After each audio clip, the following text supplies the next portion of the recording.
ಸಾನ್ವಿದ್ಯಾ home cooking ಚಾನಲ್ಗೆ ನಿಮಗೆಲ್ಲ ಸ್ವಾಗತ. ನಾನು ರಶ್ಮಿ. ಎಲ್ಲರೂ ಹೇಗಿದ್ದೀರಾ? ಐ ಹೋಪ್ ಎಲ್ಲರೂ ಚೆನ್ನಾಗಿದ್ದೀರಾ ಅಂದ್ಕೊಂಡಿದ್ದೀನಿ. ಇವತ್ತು ಕ್ಯಾಪಿಚಿನೋ ಕಾಫಿನ ಮನೇಲೆ ಹೇಗೆ ಮಾಡೋದು ಅಂತ ನೋಡೋಣ ಬನ್ನಿ. ಇಲ್ಲಿ ಬ್ರೂ ತೊಗೊಂಡಿದ್ದೀನಿ ನಾನು. ನೀವು ಯಾವುದಾದ್ರೂ ಇನ್ಸ್ಟೆಂಟ್ ಕಾಫಿ ಪೌಡ್ರನ್ನ ತೊಗೋಬಹುದು. ಹಾಗೆ 1/4 ಲೀಟ್ರಷ್ಟು ಹಾಲು ತೊಗೊಂಡಿದ್ದೀನಿ, ಸ್ವಲ್ಪ ಸಕ್ಕರೆ ಮತ್ತು ಬಿಸಿ ನೀರನ್ನು ತಗೊಂಡಿದ್ದೀನಿ. ಇಷ್ಟಿದ್ರೆ ಕ್ಯಾಪಿಚಿನೋ ಕಾಫಿನ ನಾವು ಮಾಡ್ಕೋಬಹುದು. ಹೇಗೆ ಮಾಡೋದು ಅಂತ ನೋಡೋಣ ಬನ್ನಿ.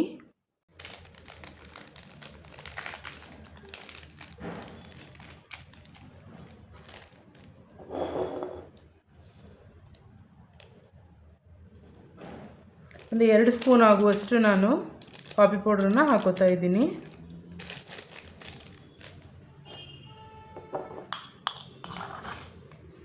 ಎರಡು ಸ್ಪೂನ್ ಆಗುತ್ತೆ ಇದು. ಹಾಗೆ ಇಲ್ಲಿ 4 ಸ್ಪೂನ್ ಆಗುವಷ್ಟು ನಾನು ಸಕ್ಕರೆ ಹಾಕೋತಾ ಇದ್ದೀನಿ.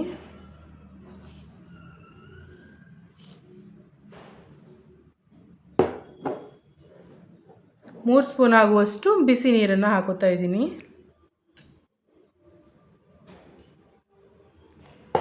ಇವಾಗ ಇದನ್ನ ನಾವು ಮಿಕ್ಸ್ ಮಾಡ್ಕೋಬೇಕು. ನೀವು ತಣ್ಣಗಿರೋ ಪ್ಯಾಕೆಟ್ ಹಾಲನ್ನಾದರೂ ಯೂಸ್ ಮಾಡ್ಕೋಬೋದು, ಕಾಯಿಸಿ ಆರಿರೋ ಹಾಲನ್ನಾದ್ರೂ ನೀವು ಇದಕ್ಕೆ ಯೂಸ್ ಮಾಡ್ಕೋಬೋದು. ನಾನಲ್ಲಿ ಈ ಥರ ಕಲಿಸ್ಕೊತಾ ಇದ್ದೀನಿ ನೋಡಿ. ಸೈಡ್ ಕ್ರಾಸ್ ಆಗಿ ನಾವು ಈ ಥರ ಸ್ಪೂನ್ ಸಹಾಯದಿಂದ ಈ ಥರ ಕಲಿಸ್ಕೋಬೇಕಾಗುತ್ತೆ. ಮಿಕ್ಸಿ ಜಾರಲ್ಲಿಯೂ ನಾವು ಇದನ್ನು ಮಾಡ್ಕೋಬಹುದು. ಬ್ಲೆಂಡರ್ ಇದ್ದರೆ ಬ್ಲೆಂಡರ್ ಮೂಲಕ ಬೇಗನೆ ಆಗುತ್ತೆ. ಆ ಥರನಾದರೂ ನಾವು ಮಾಡ್ಕೋಬೋದು. ಸಕ್ಕರೆ ಎಲ್ಲ ಚೆನ್ನಾಗಿ ಕರಗಿದೆ. ಇದು ಕ್ರೀಮಿ ಸ್ಟ್ರಕ್ಚರ್ ಬರೋವರೆಗೂ ನಾವು ಇದನ್ನು ಕಲಿಸ್ಕೋಬೇಕಾಗುತ್ತೆ. ನೋಡಿ, ಕಲರ್ ಚೇಂಜ್ ಆಯಿತು. ತುಂಬ ಲೈಟಾಗಿ ಕಲರ್ ಬರಬೇಕು, ಅಲ್ಲಿವರೆಗೂ ನಾವು ಇದನ್ನು ಕಲಿಸ್ಕೋಬೇಕಾಗುತ್ತೆ.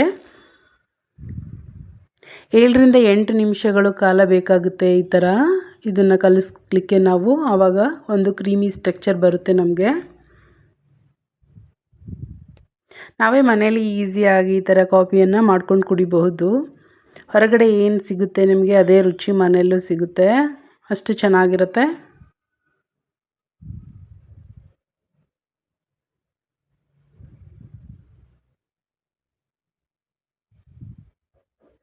ಹೀಗೆ ಸ್ಪೂನಿಂದ ಎತ್ತಿದರೆ ಕೆಳಗೆ ಬೀಳಬಾರ್ದು ಬೇಗನೆ, ಅಷ್ಟು ಗಟ್ಟಿ ಆಗಬೇಕದು. ಅಂದರೆ ಕ್ರೀಮ್ ರೆಡಿಯಾಗಿದೆ ಅಂತ ಅರ್ಥ. ಇದು ಇನ್ನೂ ಸ್ವಲ್ಪ ಆಗಬೇಕು.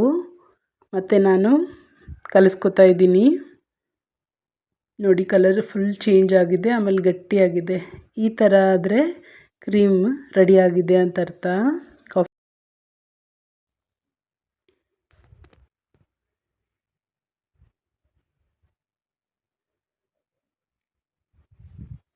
ನಾನಿಲ್ಲಿ ಒಂದು ಜಾರ್ಗೆ ಐಸ್ ಕ್ಯೂಬ್ ಹಾಕೋತಾ ಇದ್ದೀನಿ. ಆಪ್ಷನಲ್, ಬೇಡ ಅಂದರೆ ಸ್ಕಿಪ್ ಮಾಡಬಹುದು. ಹಾಗೆ ಕಾದಾರಿರೋ ಹಾಲನ್ನು ಹಾಕೋತಾ ಇದ್ದೀನಿ. ಸ್ವಲ್ಪ ಉಗುರು ಬಿಸಿ ಇದೆ ಹಾಲು, ನೀವು ತಣ್ಣನ ಹಾಲು ಆದ್ರೂ ಹಾಕೋಬಹುದು. ನಾನು ಇದಕ್ಕೆ ಮಾಡಿಕೊಂಡಿರುವ ಕ್ರೀಮನ್ನು ಹಾಕ್ತಾ ಇದ್ದೀನಿ. ನೋಡ್ಕೊಂಡು ಹಾಕ್ಕೊಳ್ಳಿ, ನಿಮಗೆ ಎಷ್ಟು ಬೇಕು ಆ ಥರ. ನೀವು ಶುಗರ್ ಎಕ್ಸ್ಟ್ರಾ ಆ್ಯಡ್ ಮಾಡ್ಕೋಬೋದು. ನಂಗೆ ಶುಗರ್ ಇಷ್ಟ ಇಲ್ಲ, ಹಾಗಾಗಿ ನಾನು ಶುಗರ್ ಹಾಕೋತಾ ಇಲ್ಲ.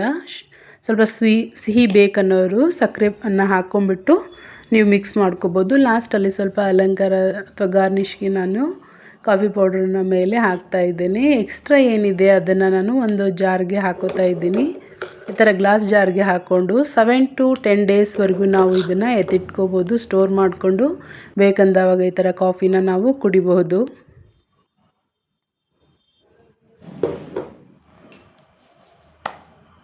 ಒಂದು ಸ್ಟಿಕ್ ಸಹಾಯದಿಂದ ನಾನು ಇದನ್ನು ಮಿಕ್ಸ್ ಮಾಡ್ಕೋತಾ ಇದ್ದೀನಿ. ನಿಮಗೆಲ್ಲ ಇಷ್ಟ ಆಗಿದೆ ಅನ್ಕೋತೀನಿ. ಇಷ್ಟ ಆಗಿದರೆ ಒಂದು ಲೈಕ್ ಕೊಡೋದನ್ನು ಮರಿಬೇಡಿ. ಹಾಗೆ ನನ್ನ ಚಾನಲನ್ನು ಯಾರೆಲ್ಲ ಸಬ್ಸ್ಕ್ರೈಬ್ ಮಾಡದೆ ನೋಡ್ತಿದ್ದೀರಾ, ಪ್ಲೀಸ್ ಸಬ್ಸ್ಕ್ರೈಬ್ ಮಾಡಿ ನೋಡಿ. ಹೀಗೆ ಚಾನಲನ್ನು ಸಪೋರ್ಟ್ ಮಾಡ್ತಾಯಿರಿ. Thank you for watching.